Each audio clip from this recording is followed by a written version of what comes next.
ആരോഗ്യവകുപ്പിന്റെ ക്യാൻസർ പ്രതിരോധ ക്യാമ്പയിന്റെ ഭാഗമായി പത്തനംതിട്ട KSRTC സ്റ്റാൻഡിൽ ഗാനമേള അവതരിപ്പിച്ച ഡോക്ടർമാർ. നഴ്സിംഗ് വിദ്യാർത്ഥികളുടെ ഫ്ലാഷ് മോബ് അടക്കം ഉൾപ്പെടുത്തിയായിരുന്നു ആരോഗ്യം ആനന്ദം അകറ്റാം അർബുദം ക്യാമ്പയിന്റെ പ്രചാരണ പരിപാടികൾ സംഘടിപ്പിച്ചത്.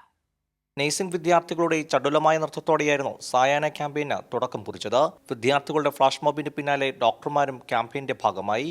ആരോഗ്യമാനന്ദം അകറ്റാം അർബുദം ക്യാൻസർ ജനകീയ ക്യാമ്പയിന്റെ ഭാഗമായാണ് ആരോഗ്യ പ്രവർത്തകർ KSRTC സ്റ്റാൻഡിൽ കലാപരിപാടികൾ അവതരിപ്പിച്ചത്.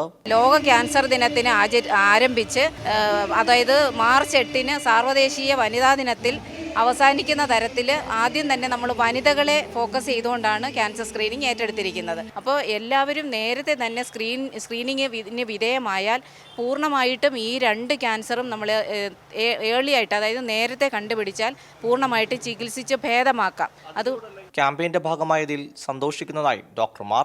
സന്തോഷിക്കുകയും ജനങ്ങളെ അതിലേക്ക് എത്തിക്കാൻ ശ്രമിക്കുകയും ചെയ്യുന്നത്. ആരോഗ്യമാനന്ദം അകറ്റാം അർബുദം ക്യാൻസർ ജനകീയ ക്യാമ്പയിന്റെ സംസ്ഥാനതല ഉദ്ഘാടനം മുഖ്യമന്ത്രി പിണറായി വിജയൻ ഇന്ന് നിർവഹിക്കും. കൈരളി ന്യൂസ്, പത്തനംതിട്ട.